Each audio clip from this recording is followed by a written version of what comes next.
تقول عقيدتهم أن الثانية تعني لهم الكثير، حياة أو موت. لهم ترتفع الهامات في السماء فخرا وعزة، فيخطف الآذان صوتها ويسرق الأنظار شكلها. حياتهم في السماء فوضعوا لها قانونا يحميها. ولكن ماذا يحدث إن تجرأ أحدهم واخترق؟ كالبرق تراهم في السماء طيورا جارحة لا تعود إلا بصيد ثمين، فكانوا لنا عنوان النصر ليوم الكرامة. القوات الجوية المصرية، نسور تحمي سماء مصر.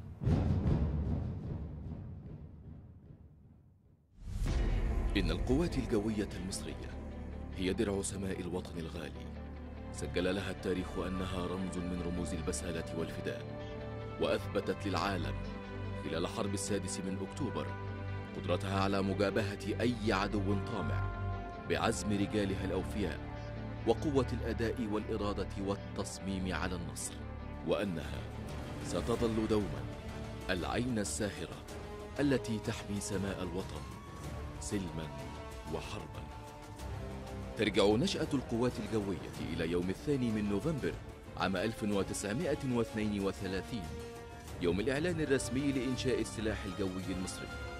وقد تم هبوط 5 طائرات يقودها مصريون بمطار الماظة، حيث تم إنشاء أول مدرسة لتعلم الطيران، وكذا مدرسة ميكانيكا الطيران لإعداد الفنيين لصيانة الطائرات، لتكون النواة الأولى للقوات الجوية، ليستمر العمل وبذل الجهد لمواكبة دول العالم الحديث حتى تحقق الحلم، وأصبح لمصر قوات جوية يمكنها الدفاع عن مقدرات شعبها العظيم.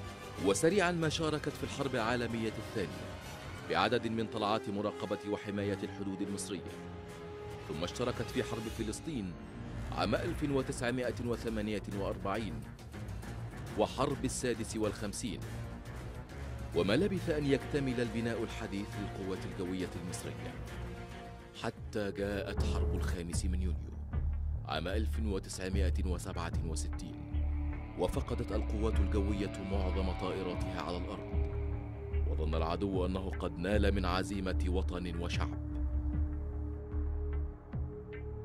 إلا أن رجال القوات الجوية أبوا أن يهنأ أعداؤهم طويلا بنصر زامل، فقام طياروها بتنفيذ العديد من المعارك الجوية المدبرة والهجمات الجوية في عمق العدو، وأسقطت للعدو الطائرات ودمرت المواقع، ودارت معارك شرسة لاستنزاف العدو من مارس عام 1969 حتى أغسطس عام 1970.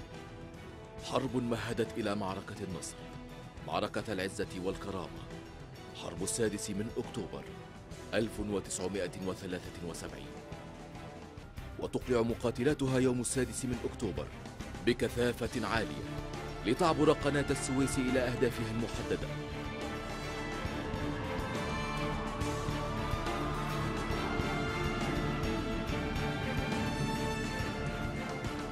لتدمر بدقة وكفاءة عالية مواقع العدو الحصينة ومراكز قياداته،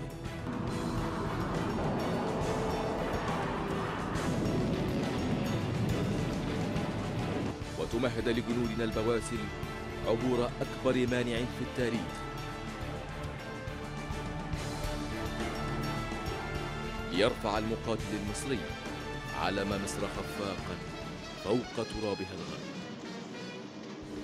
وتتوالى أعمال القتال، ويسجل التاريخ في يوم 14 أكتوبر عام 1973 أن القوات الجوية خاضت أعظم معاركها الجوية، معركة اشترك بها ما يزيد عن 150 طائرة من كلا الجانبين لزمن يناهز 50 دقيقة، وتنجح القوات الجوية في إسقاط 18 طائرة معادية، وتحقق أعظم نصر في تاريخها.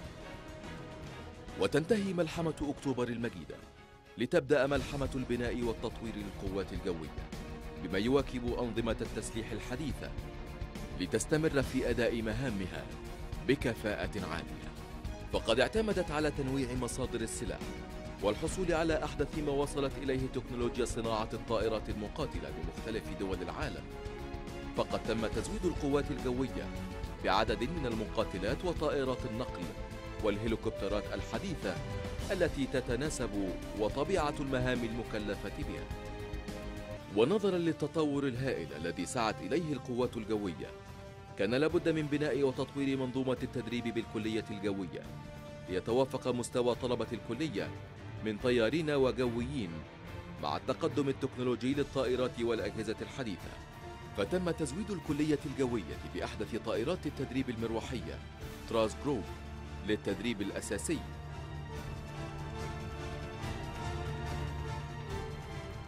والطائرة K8 النفاثة للتدريب المتقدم، والمزودتان بأحدث الأجهزة الملاحية وأنظمة التسليح المتطورة لتدريب الطلبة.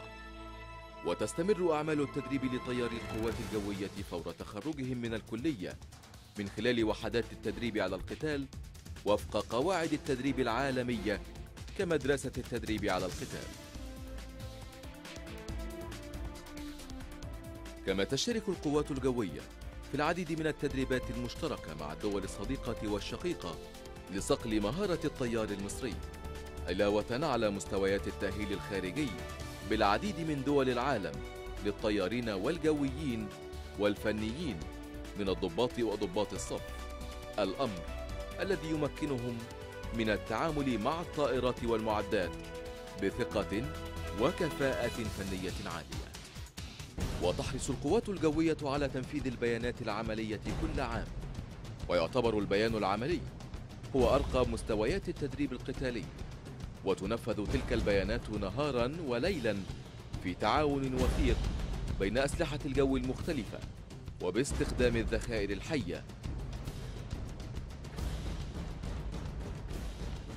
لتثبت القوات الجوية أنها قادرة على تنفيذ جميع المهام العملياتية باحترافية في جميع الأوقات وتحت أي ظروف.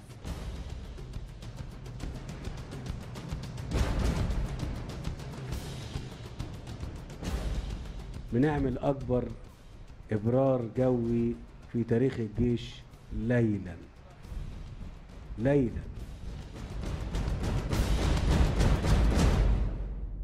ولصقل المعرفة العسكرية والسياسية على المستويات المختلفة، ينضم المتميزون من الضباط إلى كلية القادة والأركان وأكاديمية ناصر العسكرية العليا. وفي مجال القيادة والسيطرة تمتلك القوات الجوية أرقى وأحدث مراكز القيادة والسيطرة، وتحرص دائما على تطويرها وتزويدها بأحدث أنظمة لتبادل المعلومات.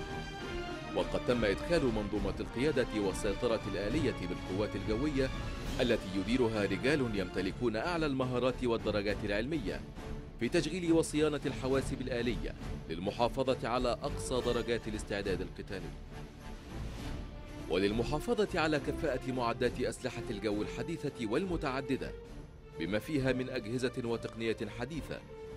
تمتلك القوات الجوية منظومة للتأمين الفني الشامل تضارع بإمكانياتها أرقى دول العالم.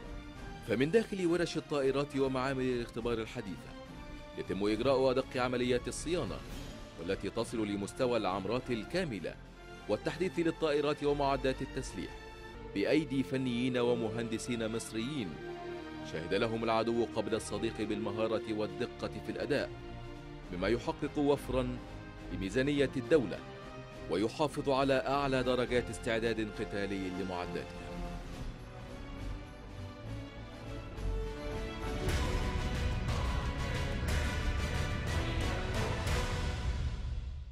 ترتب على قيام ثورة 25 من يناير ظهور متطلبات واحتياجات جديدة لتأمين الدولة داخليا وخارجيا ولدعم استقرار الحياة اليومية للمواطنين، حيث فرضت الأحداث مهام للقوات الجوية اشتملت على طلعات لتأمين الحدود وإحباط الكثير من عمليات تهريب السلاح والمخدرات عبر الحدود على مختلف الاتجاهات، كما ساعدت في إلقاء القبض وضبط عدد كبير من الهاربين من السجون وإعادتهم.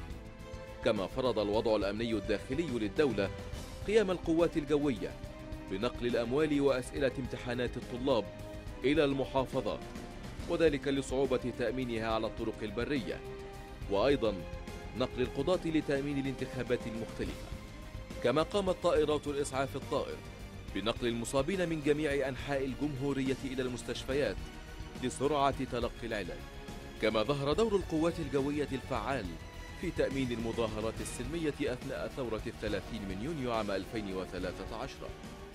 وبعد ثورة 30 من يونيو ظهرت كثافة العمليات الإرهابية وخاصة في سيناء، وقد قامت القوات الجوية بدور رئيسي وحاسم في معاونة التشكيلات التعبوية للقضاء على الإرهاب في كافة ربوع مصر. ولا تنسى القوات الجوية مقاتليها الذين حملوا الأمانة في الدفاع عن مصرهم الغالية، وما قدموه من أرواح ودماء من أجل وطنهم. واستمرارا لمسيرة العطاء، فإن القوات الجوية ستظل العين الساهرة سلما وحربا لحماية سمائها وتوفير الأمن والأمان لأبناء الوطن الحبيب، وستبقى على عهدها مع شعب مصر بأن تبقى درعا لسمائها، حريصة على أن تثبت للعدو قبل الصديق أن لمصر رجالا صدقوا ما عاهدوا الله عليه، سلاحهم الإيمان والعلم والعمل، قادرين على حماية الغد المشرق، محافظين على شعارهم دائما: إلى العلا في سبيل المجد.